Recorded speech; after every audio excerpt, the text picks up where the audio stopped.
Craving fresh, made-from-scratch Mexican food that actually tastes homemade? Cafe Rio's got you covered. Every tortilla is hand-rolled, every sauce is slow-simmered, and every bite is bursting with bold flavor. Hungry yet? Don't wait. Order now at CafeRio.com. Build your burrito, salad, or tacos exactly how you like them, and we'll have it ready hot, fresh, and fast. Whether it's lunch on the go, dinner with friends, or a full-on fiesta at home, Cafe Rio always brings the flavor and the fun. So what are you waiting for? We've got you covered. Savor the flavor and order now at CafeRio.com.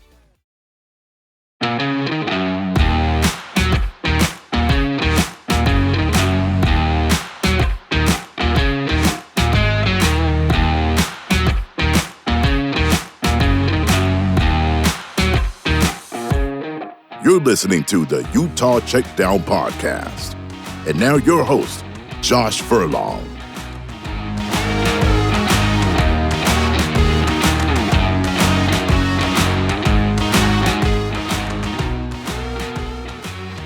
Welcome back to another edition of the Utah Checkdown Podcast. I am Josh Furlong. Happy to be back with you on another week. It's bye week. Hopefully you're enjoying the bye week. You're getting some time off. You get to just sit back, relax, enjoy college football in a non-stressful way. Your team is ranked high. We're going to get into that. And you can just enjoy it. Maybe you got to get some of those chores done around the house this week. Maybe you got to get all that done before you get the full college football experience back for the last 3 games of the season for Utah. I don't know what it is. Hopefully you're enjoying it all. But we're gonna jump into this week's episode. We got a lot of interesting topics to talk about. Obviously, the college football playoff rankings were released last night, so Tuesday.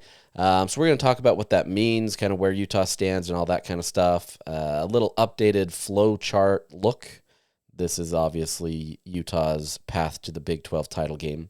And then we'll look at Utah at its second bye week and kind of where they stand and what's upcoming. So before we do that, let me tell you about our partners at Cafe Rio. Craving fresh, made-from-scratch Mexican food that actually tastes homemade? Cafe Rio's got you covered. Every tortilla is hand-rolled, every sauce is slow-simmered, and every bite is bursting with bold flavor. Hungry yet? Don't wait. Order now at CafeRio.com. Build your burrito, salad, or tacos exactly how you like them, and we'll have them ready, hot, fresh, and fast. We've got you covered. Savor the flavor, and order now at CafeRio.com. All right, so let's jump into this.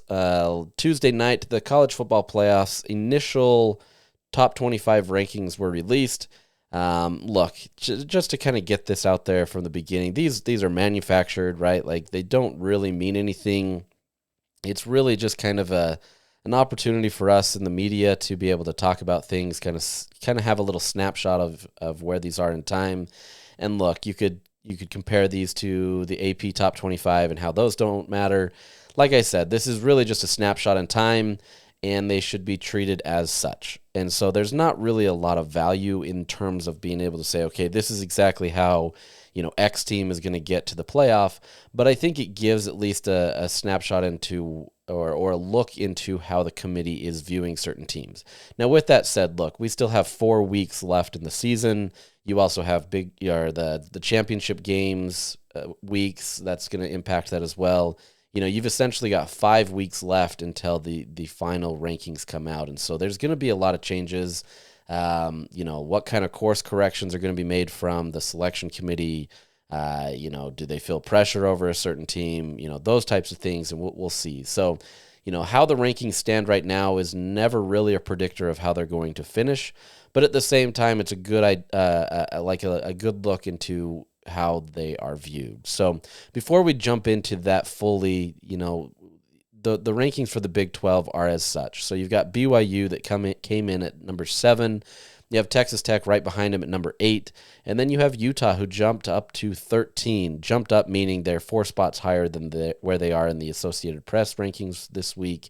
So clearly there's a lot of value there for Utah. And so I think, the initial take here, one, is that this is a phenomenal spot for the Big 12.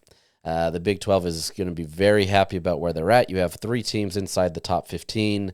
Brett Yormark said before the season that he fully expected to have multiple teams in the college football playoffs this year. I don't know if this is how he first saw this shaking out. I would be surprised. Maybe not with Texas Tech, but some other teams. But you look at this, and the Big 12 as it stands is currently in a good spot. Now, will it stay that way? That remains to be seen. Obviously, you have BYU and Texas Tech playing this weekend, so there's going to be some ramifications that come from that game. If both of these teams, play close, and it's a close win, I think the rankings are going to remain pretty close. I don't think you'll see a scenario where either team drops too much, but that's not to say that they can't.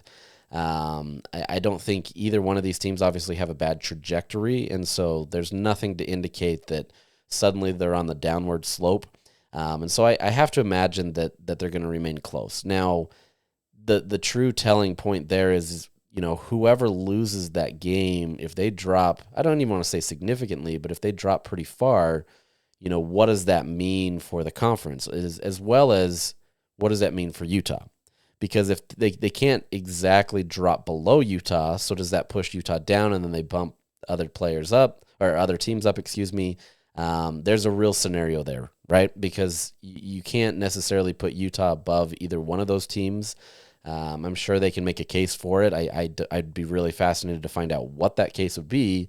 But Utah is going to go as far as what these teams are. So as much as Utah is 13th, and we'll get into that even more here shortly, they're still going to be dependent on two teams that are in the top 10 right now. So one of those teams is going to drop out of the top 10 most likely, or stay on the cusp of the top 10.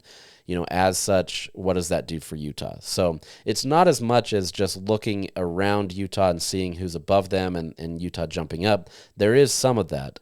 But at the same time, this is something that's going to be very dependent on the two teams above them too. If, BYU has the toughest schedule of this group for the remaining set of games. I mean, they have to play at Texas Tech. They get TCU. They have to go to Cincinnati. That's a tough stretch. And so there's a real potential there where BYU could drop 3 games. I don't see it, but you could drop 3 games, and suddenly, what does that do to Utah's standings? I don't know that would impact it a ton, but it would have some impact knowing that you did lose to the Cougars. So, they're all intermixed, and they're all going to have an impact. And right now, Utah's getting a bump from losing to 2 top 10 teams. Now, part of this is I would say Utah's this high because, one, they're blowing out a bunch of teams, right? But a lot of people are going to look at their resume. They're going to be frustrated by that and say that there's just not anybody of note that Utah's beaten. Now, you can look at that and you can say that Arizona State or Cincinnati are teams that are beaten, but neither one are ranked. I don't fully get into that belief that you have to have wins over ranked teams. I do think it's important. I think that adds a little bit more value, but this is also just subjective things that you put on teams to kind of to weigh who they are. Now, with that said, obviously games against tougher opponents are going to be important, but at the same time, Utah's destroying every opponent they play outside of their 2 losses, and so you're doing exactly what you should to lesser, more inferior competition. So there's kind of a give and take there, right? Like, you do have to play somebody of value, and the 2 teams that you did play of value that you've won are Arizona State and Cincinnati, and we'll still see what their season looks like. You destroyed them. And so I think that there is added value there, and I think that helps kind of erase some of the resume talk, but it's not going to go away. For Utah to have any conversations within the playoffs, that talk is going to remain, and I'll get into that in just a sec. So real quick, looking at the 12-team playoff as it stands right now, how the rankings have shaked out would be that Ohio State receives the number 1 overall ranking, Indiana number 2, Texas A&M 3, and Alabama number 4. So that would be your first round buys. This is different than last year. So last year was the first year of the 12-team playoff, and the way that the NCAA or the College Football Playoff Committee had it was the top 5 conference winners. So usually that's your Power 4 conferences, and then one group of 5, group of 6 now.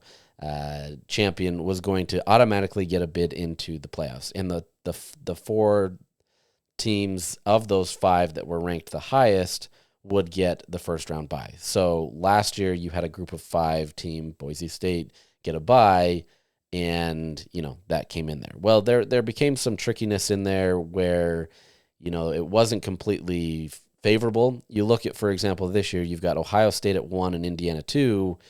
Ohio State would go in with a bye, but in last year's model, Indiana would essentially be a 5 seed.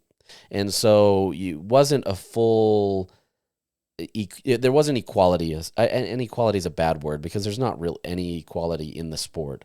But it wasn't an easy match because now suddenly you've got, some of these teams that are playing essentially the number 2 team in the country, but are ranked 5th or whatever that may be. And so there was just an unbalanced, that's probably a better way, unbalanced way of putting in the rankings. And so this year it's going to be a straight seeding. So essentially it's the, 1 through 4 get the bye. It doesn't matter which conference they're in.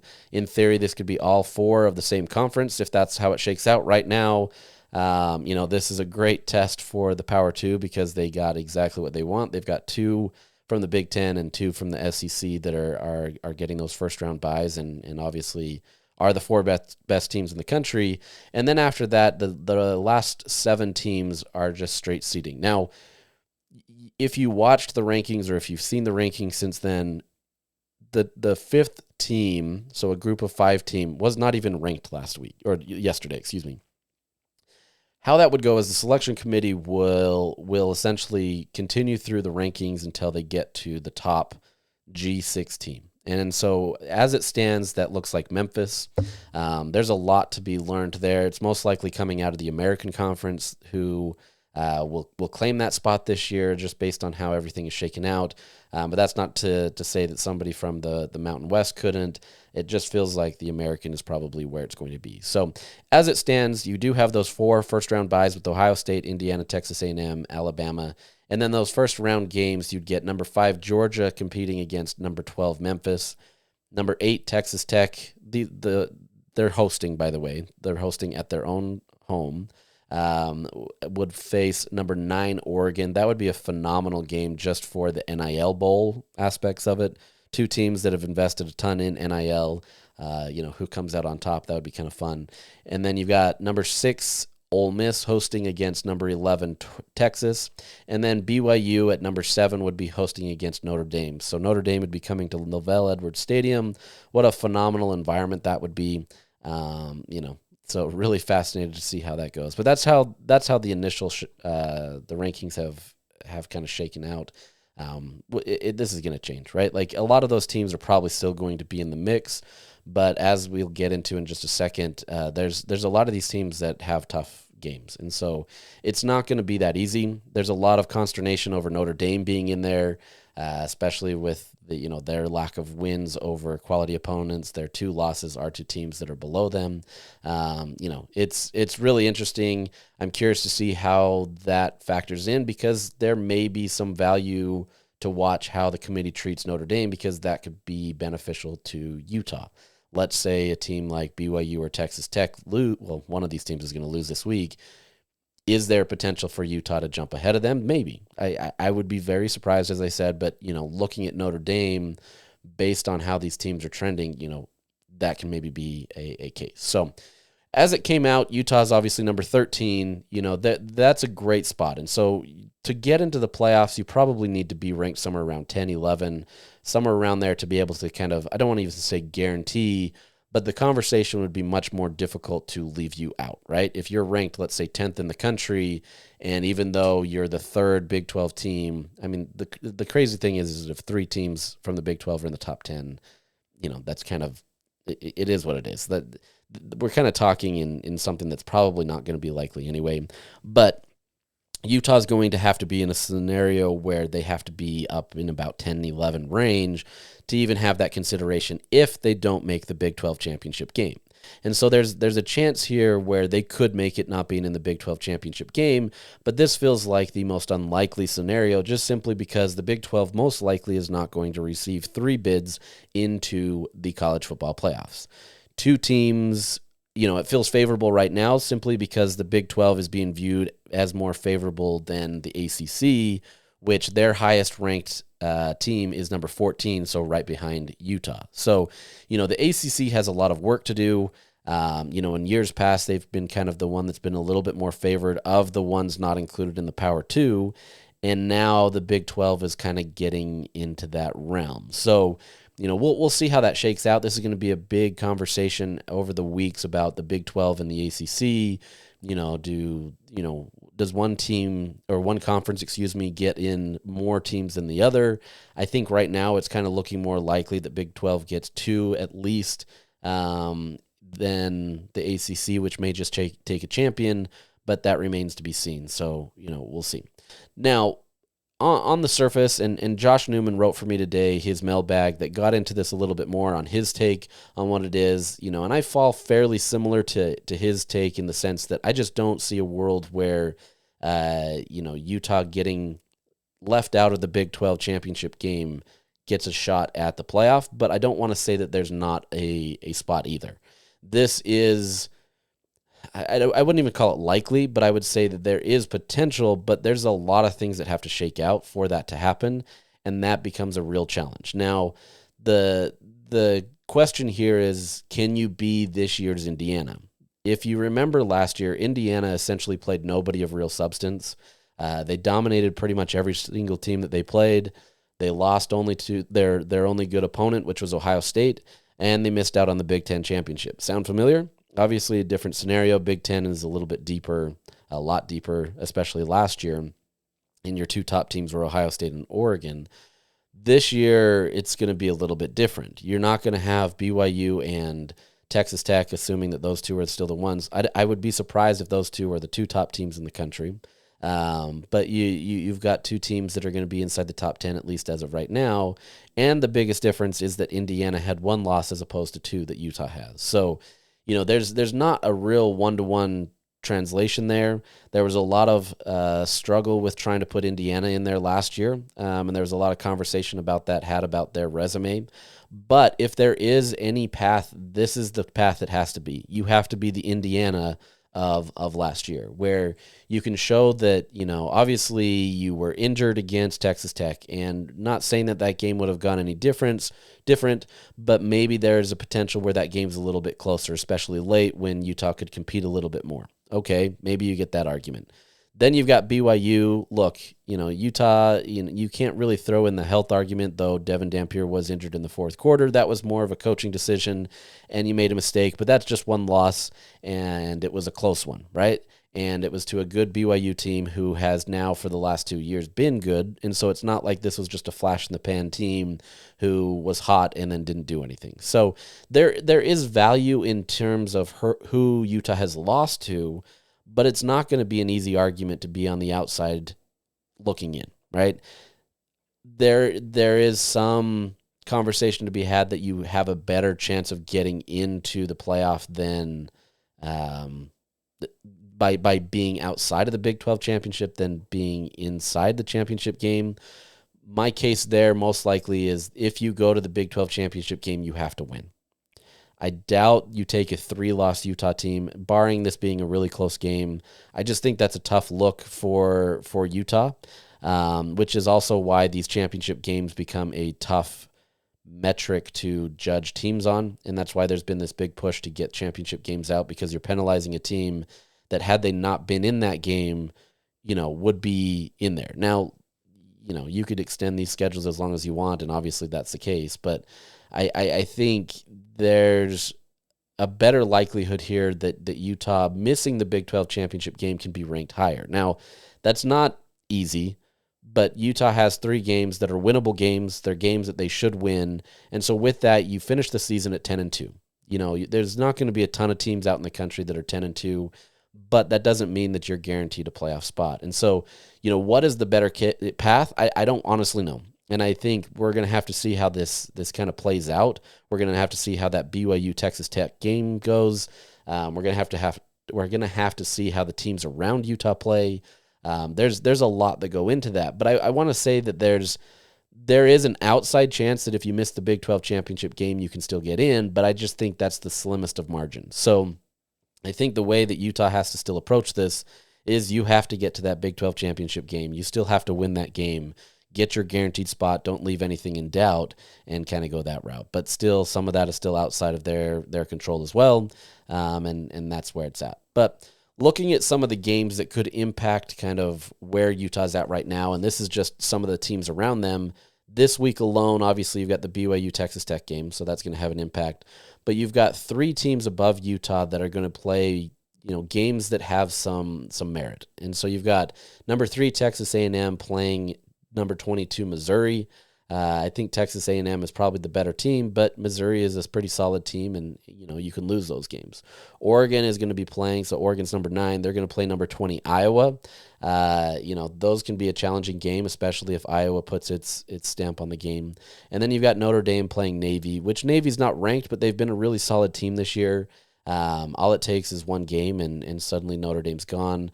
Look, Notre Dame loses once down the stretch, and they've got at least another tougher game in a couple weeks. Notre Dame loses one game and they're out, right? Like you can say all you want about Notre Dame, but if you don't win one more, or if you lose one more game, you're essentially out. So that's this weekend. You've got those 4 games that are going to be kind of the first test of that, but those aren't really the ones that are going to define. There's a lot more in the remainder of the season that's going to shake out. And one of the first ones there is that Notre Dame versus Pittsburgh game. Pittsburgh comes in ranked 24th. They're 5-0 since they switched their quarterback and suddenly look like one of the hottest teams in the ACC. Pittsburgh honestly controls its own path. They have a very difficult stretch to get there. But if they go on a stretch and dominate these teams that they're playing, or not even dominate but win, they're going to be the team that jumps the most. And that's your biggest worry if you're Utah or the Big 12 in general, of what Pitt can do. If Pitt can go in there and beat these teams and go win out for the remainder of the season, suddenly you now have a more viable candidate for the ACC to kind of squeeze things in and maybe potentially get back to those 2 bids. That would still a bid from the Big 12. What does that look like? So, that's going to be a big game for Pitt. It's also going to be a big game for Notre Dame. As I said, Notre Dame loses and they're out. Next, you've got number 12 Oklahoma playing against number 4 Alabama. That has, implications both ways. Obviously, if Alabama loses, they're going to have a little bit more leeway, but the conversation there probably, there's going to be a conversation there of who Alabama is. But Oklahoma, that's above Utah, and in theory, you lose that game and they're going to drop below Utah.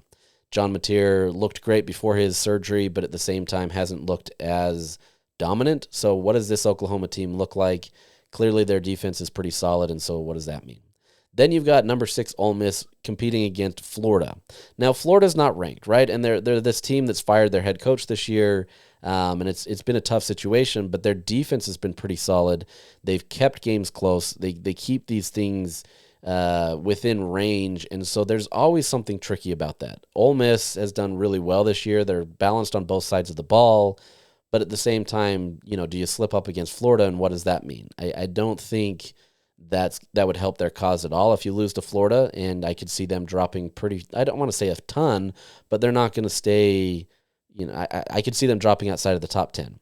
Then you have Texas, number 11 Texas, going against number 5 Georgia. That's another one of those key games where Georgia has looked shaky a little bit this year at times. They find ways late to kind of come back and just smother teams. It's kind of the Georgia MO, quite honestly, like not fully play all that well the first 2-ish quarters and then just smother teams the second half. Texas obviously looked much better last week, but is the Arch Manning of old going to be playing, or is it the Arch Manning of new? What does that look like? That one obviously has the biggest implications for Utah in the sense that they could drop below. A 3-loss Texas team is not, it shouldn't be considered, quite honestly. I don't see a world where they should be considered, regardless of how good their defense is, that kind of stuff. BYU plays TCU. That one's obviously going to be a tough one, but not huge. But BYU also plays Cincinnati. So there's a few games with BYU that are going to impact Utah. Maybe not necessarily fully in where they are in the rankings, but how Utah's perceived based off of how BYU does, if that makes sense. Couple more games here. You've got Oregon against USC. You've got Pittsburgh versus Georgia Tech. Georgia Tech is 17th. That could be a really interesting one. Georgia Tech is also one of those teams that had been in the top 10 in the AP. They get Pittsburgh and Georgia to finish the season. They could cause all sorts of chaos as well, and that would be entertaining, quite honestly. But you've got 2 teams there that, in Pittsburgh and Georgia Tech, that are vying for a spot in the playoffs, trying to move up. Virginia, quite honestly, doesn't have any games of value. So trying to bump them up above Utah is going to be a difficult task. And so they're not even on this list as challenging games because they don't have anything there. So you've got Pittsburgh and Georgia Tech that have much better path to jumping Virginia simply because of who they play. But, not easy. And then you've got Oklahoma, Missouri, you've got Texas A&M and Texas, and then Oregon and Washington. So there's a lot of games here to kind of look at and kind of get into. So we'll see what happens. There's going to be conversations about Utah's resume. There's going to be conversations about Notre Dame's resume. There's going to be conversations about all these types of things. Just as of right now, it's favorable for the Big 12, right? Like that's where you want to be. And as long as you continue to have favorable spots in these rankings each week, that can benefit you. Now, we'll see what next week brings. I think that's where this really kind of changes the metrics and changes everything for the conference. But, I think, Utah's in a good spot, and, you win those final 3 games, you blow out those, you win those opponents in blowout fashion like you have been, you're still going to be in that mix, and you're going to have a good shot of being able to be in there. The question then remains, do you come in as an at-large outside of the Big 12 championship, or do you go in as a Big 12 champion? How does that look? So really fascinated to see what this is. Don't get too worked up over it right now. There's far too much to go. Like I said, 5 weeks to go before this is really all determined, and the committee changes a ton. So don't get frustrated if you see Utah drop. Don't get frustrated if, Utah is in striking range and they become the Florida State where you don't get in. Now, Florida State was undefeated, so we're not going to make that same comparison. But, there's a lot that can happen in these next 5 weeks. And, the only thing Utah can control is winning their game. So you've got, good games, good competition that are going to be coming into Rice-Eccles Stadium and then going on the road for. But at the same time, the only thing you can control is yourself. And right now, Utah's in a good spot. The rankings are in favorable spots. The ratings in terms of what their stats are has been good. And so it's just really sticking to the game plan and doing what they need. So this week becomes a great opportunity for Utah to recharge, be ready for everything, and know that you're in striking distance to be able to at least have a chance. And that's all you can ask for, if you can have a chance. And I think if you look back on last year, many people forget, which is crazy, many people forget how bad last year was. If you can just be in contention for a playoff spot, I have to imagine that is a great spot for fans and Utah to be in. Sure, you can look at some missteps. You can look at the 4th down decisions against BYU, and you can look at some other decisions that really left some frustrating results on the field, but to turn around a losing season and go 10-2, to have a spot in, conversations for a Big 12 championship, to be able to have a conversation to be in the playoff is good. Now, you obviously want to get into those playoffs, and I understand that, but it's a good spot to be in, and it's not something that you should take lightly because teams just quite honestly don't win 10 games a lot. So, if that's where Utah can get, and if this is a position where they can be in, that's a great spot to be in just from a general perspective in terms of trajectory and what this program can do moving forward. So with that said, let's take a quick jump to the flow charts. This flow chart that I've built has kind of blown up a little bit, and I'm not saying that to kind of toot my own horn. It's just been kind of a little crazy how much it's been taken as kind of the gospel truth. So it's been interesting. I've had many people pull me aside as I go to, my kids' basketball games or whatever that may be, asking me, all of the different questions about it. And I'm not going to pretend that I have all the answers, right? This flowchart thing is it's meant to be able to be a simplification of a very complex and convoluted situation. There's so many variables that could go into this that honestly the flowchart doesn't address all of them. And so there's potential that there may be a scenario that I haven't thought of or I haven't worked out. I've tried to work out as many potential scenarios that I can to be able to put it in there. Some of the potential scenarios don't really change the metrics, right? Like you can have, let's say TCU wins out and finishes 7-2. That may depend on what other teams do around them too, and TCU might not have the upper hand, right? Quite honestly, they don't in a lot of scenarios. And so just because I haven't thought of or haven't written down your scenario doesn't mean that it is a way that you can get in there. That's not to say that I haven't missed something. I updated it a bunch last night. I kind of have to do these late at night now because there's edits in live form, and so I've got a bunch of people looking at these daily and pretty frequently, and so I want to make sure that I'm not introducing errors while people are watching. So I do update this. I'm trying to add a little bit more scenarios to try to bring some finality to stuff. For example, I left it in there where, assuming that, let's say BYU goes 7-2 and Utah 7-2, and there's other teams tied with those teams, Utah has a good shot to overtake BYU because of the tied multi-team ties.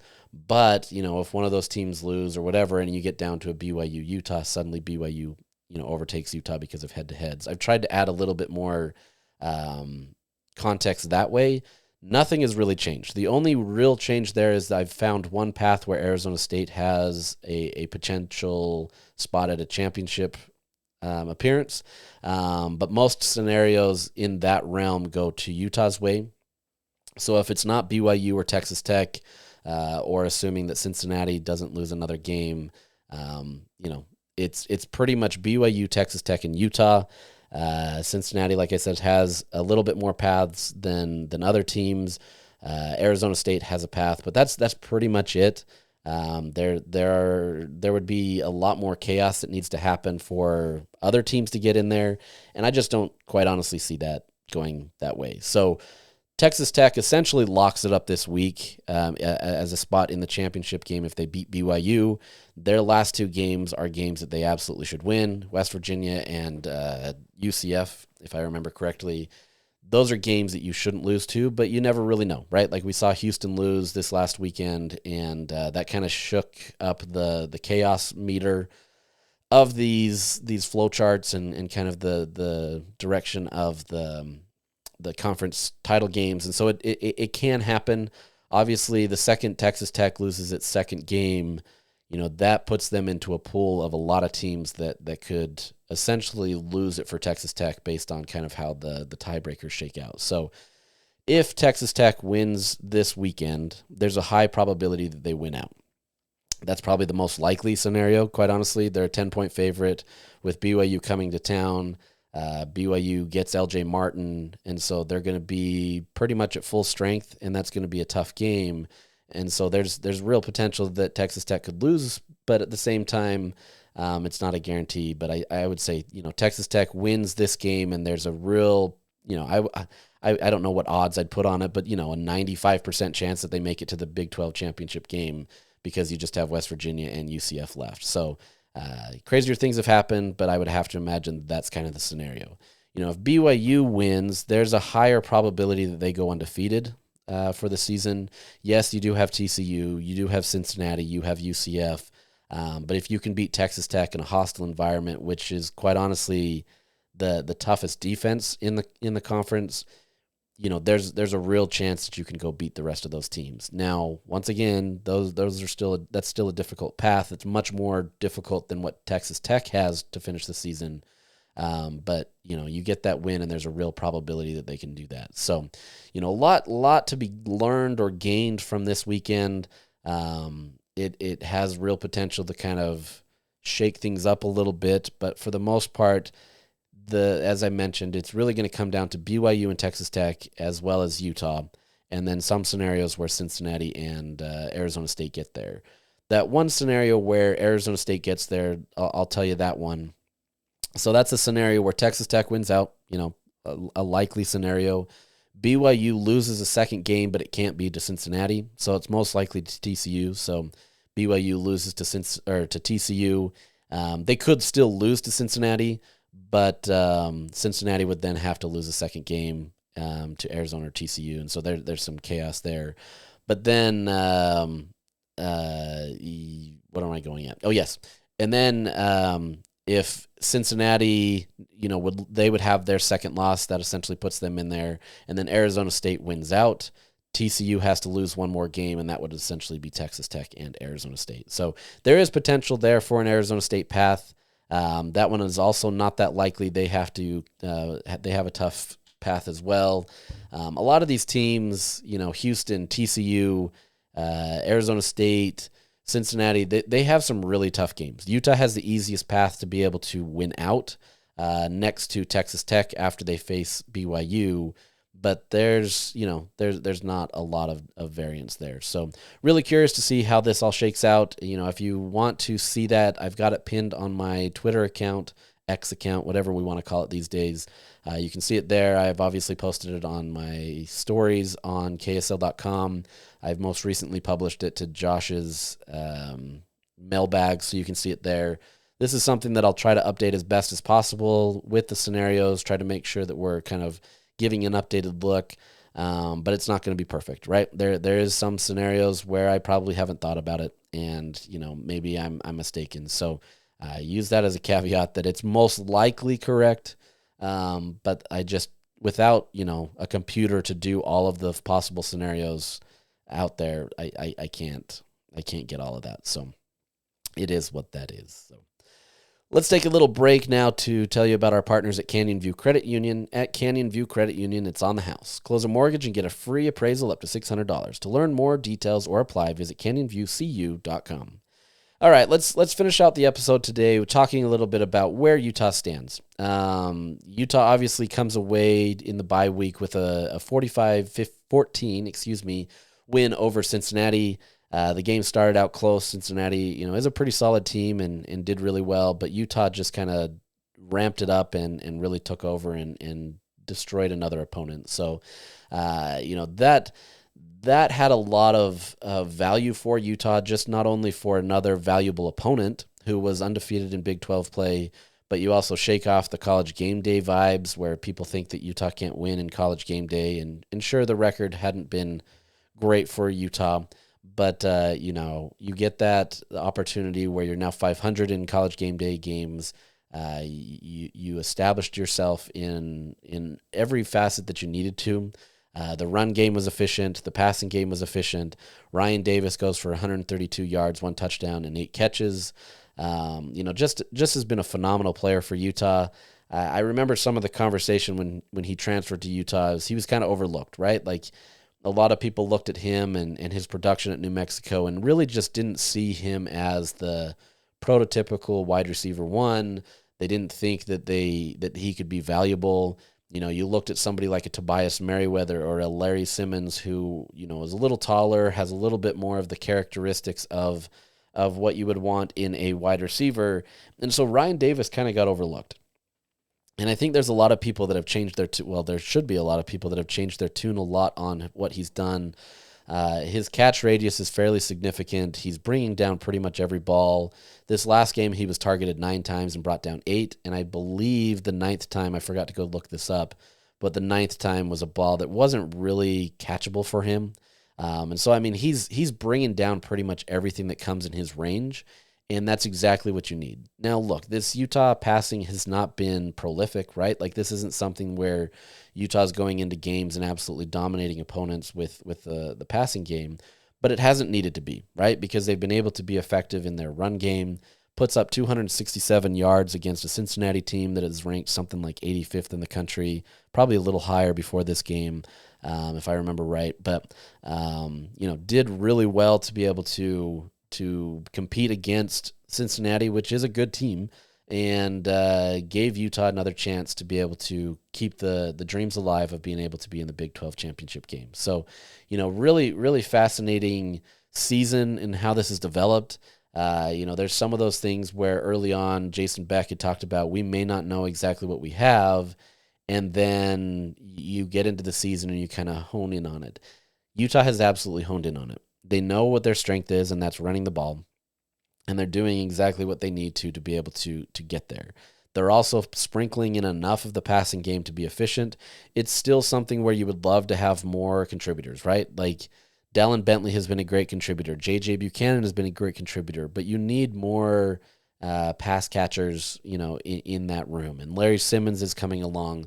If you can get him to kind of be another factor there and really move forward, that's going to help this Utah team. If Utah gets to the playoffs or if Utah gets to the championship game, this is that area where Utah has to kind of take that next step. They can be effective running the ball, but for example, if they play Texas Tech in the championship game, we saw how effective Texas Tech was at stopping the run. And so you've got to be able to have a little bit more there. Devin Dampier obviously is coming off of his injury. He looked better. I wouldn't say that he looked 100%. I know he's not 100%. But at the same time, I think he's doing enough that's giving Utah a chance to win. Bird Ficklin came in at the end of the game, scored another touchdown. It feels like every single time he touches the ball, he's getting a touchdown, whether passing or rushing or whatever that may be. I mean, he's been a great asset for Utah and doesn't really stop the momentum, right? Sometimes you get that QB2 in there and they're just there to take handoffs or whatever that may be. I mean, Bird gets in there and he keeps it at a high level. And this Utah team continues to be effective in what they do with him running the ship. So good situation for Utah. Obviously, like, you would love to have a little bit more passing, as we've talked about all year. But I think this Utah team is just embracing a lot of who it is. They're finding new players to get involved in there. Daniel Bray has obviously been involved. Wayshawn Parker is really taking the next step. This is back-to-back games now with over 100 rushing yards. He's really kind of come onto his own and really showcasing his talent. You've got a lot of different players that are able to be a factor in this team. Now, with that, we've read a bunch of these offensive stats. We've talked about how their success rate is great. We've talked about their ability to get a push on the offensive line. I'm not going to regurgitate that this week. We all know it. I think there's no real value to keep coming back to that. And I could go deep on other areas, but I'm gonna spare you. This time I'm gonna look a little bit at some of the standard stats, but kind of to show how Utah has dominated this year. So, for example, Utah is averaging 39.6 points per game this year. That's 10th in the country. Obviously really solid, but you've got other teams that are just putting up more. But really solid, especially with where they're at. But conversely, you have a team that is allowing only 14.2 points to opponents. Now, we've grown accustomed to Utah being solid against opponents and their defense obviously being great every single year. But I wanted to see kind of how this number stacked up. And look, we're not to the end of the season yet, so there's other games that are going to factor in. You're going to get bowl games or a bowl game that factors into that. If they're in the playoffs, that is going to factor into it. But you've got a team right now, as it stands, this would be the lowest points that the Utes have allowed since 1969, when they allowed 10.7 points for opponents. That's quite a while. That's before I was born. That's quite a while before I was born. But this is a team that the closest to that is 15 points in 2019. That was one of Utah's elite defenses. Obviously really solid. That was the year that Utah really had a playoff shot when it was 4 teams, and then ended up losing in the championship game, and obviously we saw what happened there. But that's the closest that any team has been, is that 2019 team at 15 points. Utah is under that at 14.2. And I think we sometimes, clearly Utah's dominated on the offensive side of the ball, and I think there's been a lot of attention placed on the offense this year for good reason, especially with what happened last year and the year before that. But you've got a defense that is absolutely doing its best to be able to limit scoring. And it's been efficient. It's been effective. There's sometimes some bend but don't break mentalities there. But for the most part, this is a team that is limiting teams from scoring. And some of those teams have scored a lot in the red zone in games prior to Utah. And so this isn't, you're just playing terrible competition. There is some of that. You are not playing a great competition at times. But there's been some good teams, Arizona State and Cincinnati, for example, that have been able to put up a lot of points, or in previous games that Utah's been able to limit. So, pretty impressive effort to be able to have the lowest scoring defense since 1969 at Utah. A great situation. That shouldn't go unnoticed. But then on the same side, you pair that with the scoring, and it's a completely different game, right? I didn't go all the way back to see when the highest was for Utah in scoring, but I have to imagine, I don't know that it's similar, but it's another one of the high ones. For example, 2022, Utah averaged 38.6 points per game, so that was the second year of their Pac-12 championship run. 2021 was 36.1 points. So you're putting up more points than both of those seasons. The 2019 season was 32.3 points. I mean, the fact that you're averaging 40 points per game and it's remained pretty consistent for the entirety of the season shows kind of the level that Utah's been on this year. So clearly they weren't there with BYU and Texas Tech, but you kept it close against BYU in an emotional game. The Texas Tech one is going to skew things a little bit in terms of the margin, but for the most part, I mean, this has been a pretty solid season on both sides of the ball for Utah. And when you look at, I try to retweet some of these charts that I'm not doing, but some other people that are much better at statistical, looks.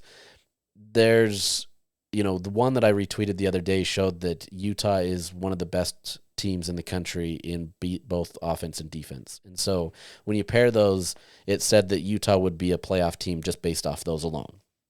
So that's why a lot of the value of these stats has been helping Utah. Obviously, the results, the things that you see on the field stand out as well. It's not like Utah's squeaking by these teams and then you look like a good team that way. This is an all-around effort from Utah where the stats are backing up what you see on the field as well, which doesn't always happen. So there's that. Rushing. This one is a pretty impressive stat. And it's not fully complete, and so it's hard to know where this can be. But as it stands right now, Utah is currently at 2,400 yards. It's 2,404 to be exact. And they've rushed for 27 touchdowns this season. Now, as a comparison, last year, Utah finished with 1,565. That's all the rushing yards that they got. So you already topped that. And this is the most mind-boggling thing. Every time I look at it, I'm still like, it boggles my mind that this is where we were at last year. They finished with 7 rushing touchdowns last year. Utah's topped that by 20 touchdowns, 20 rushing touchdowns this year. I think Nakari Rogers has 7 touchdowns himself rushing. So, I mean, I think clearly it shows that it wasn't just a passing situation for Utah last year. They couldn't run the ball, and it was just an overall just defunct room on the offense. So, doing really well, but those numbers that Utah's at right now, rushing, is higher than the 2023 season, which was at 2,373, and it's on par with, honestly, most seasons for Utah where their rushing numbers are. They're sometimes 2,500, 2,800, somewhere around there, but Utah in 9 games is at 2,400 rushing yards and 27 touchdowns. Now, if you kind of look at their average and continue to kind of project it forward just through a 12-game season, they're going to get a bowl game, so you're going to at least get one more. And bowl games are tough anymore because you've got opt-outs, different things that way. But if you just took their average and projected it forward through 12 games, they're finishing at 3,200 yards and 36 touchdowns. Now, the highest of all time, and Utah's only rushed for 3,200 yards one time in school history, and that took place in 1984 when they rushed for 3,263. If you extrapolate that and get it to a bowl game, there's a high probability that this is gonna be a record-breaking season for the Utes.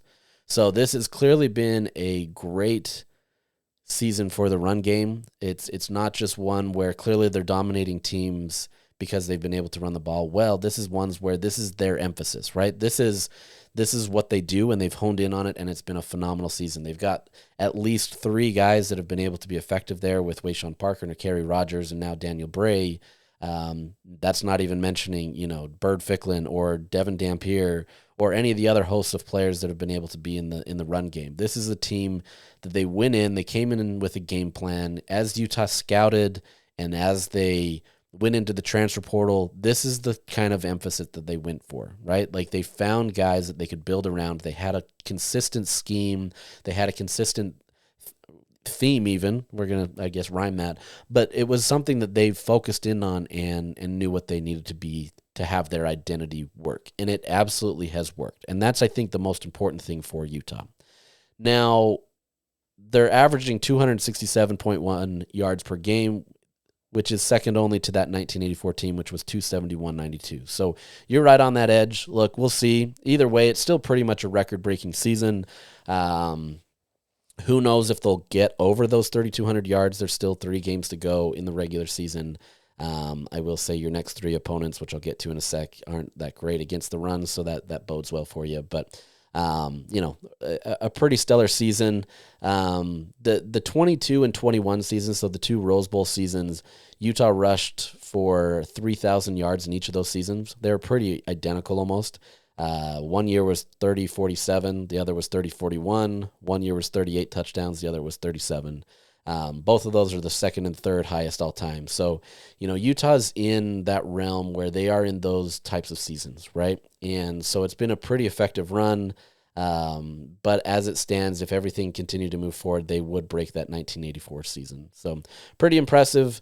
And the fact that they're at those 2,400 yards right now at 9 games into the season kind of shows what they've done this year. Now, when it looks at passing, it's pretty low in terms of kind of what they need to be. If you were to extrapolate it forward, it would be 2,500 yards and 24 touchdowns. Not a bad spot to be, but it's not the spot where, you're looking at that and saying, oh, we need more. But at the same time, you're averaging 39, almost 40 points a game. Like, I don't know that there's really anything Utah can do better. Sure, maybe you get more drives because you pass more and so you score more quickly. But Utah's done really well to have some balance there where they're scoring quickly, within 3 minutes, 3-4 minutes. And they're also having drives that extend the run. You're getting the guys out there. You're wearing down the clock, still playing kind of Utah's ball where you try to milk the time of possession. I mean, this has been a team that has been effective in kind of whatever approach that they need to be in. So you can look down at the passing numbers right now, and I think that's fine. I think it's going to be an okay situation, and it's not something to worry about. So really solid all around. I mean, when you look at the yards per play, Utah's at 6.3 yards per average. That's, lower than some seasons that Utah's had more success. So like 2022, 21, or even 2019. So I look at those 3 seasons, kind of those dominant years.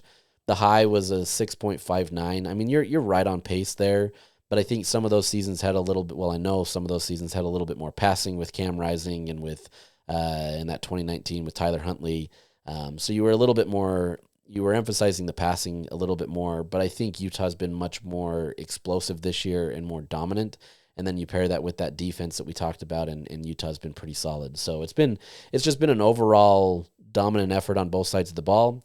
There's obviously something that you can complain about every single week and point to and say that Utah needs to do this, but that's many teams. There's very few teams in the country where you can look at and say they don't have a weakness. And if they don't, they're probably the number 1 or 2 teams in the country, right? And that's just kind of the nature of it. Those are those teams that have a legitimate shot at winning a national championship. That's not to say that Utah, if they get into playoffs, can't make a run, but I just, you've got to have a little bit more in the tank. And I don't say that in the sense that like Utah can't get there.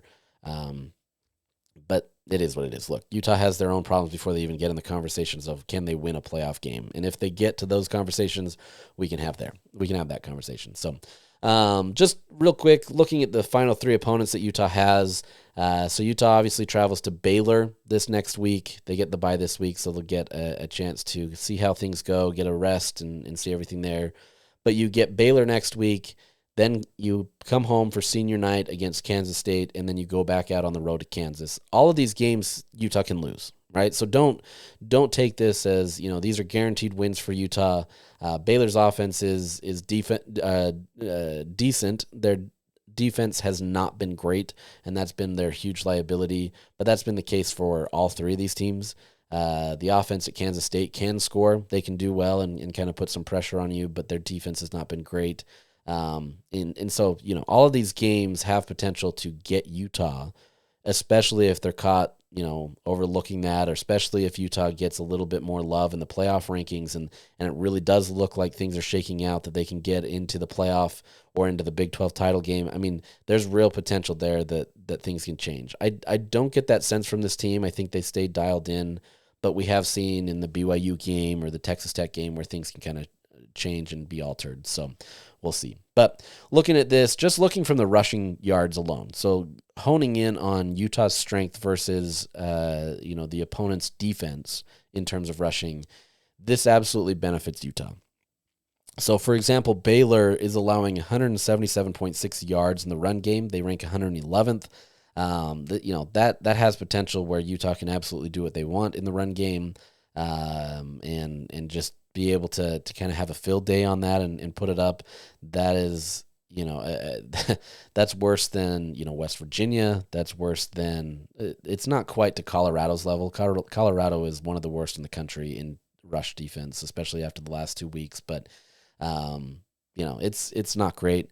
Kansas State allows 152.8 yards per game in the run game. That's 78th. That's more aligned with what Cincy is averaging. So it's going to be pretty similar to what Cincinnati is, West Virginia, those types of teams that are there. So you've got that. And then lastly, you finish the season at Kansas, where they are allowing 170 exactly yards per game in the run game for 103rd in the country. So you've got a lot of potential to have your best strength be the focus of the season, the rest of the season, I should say. That's a great opportunity for Utah. But look, you can't.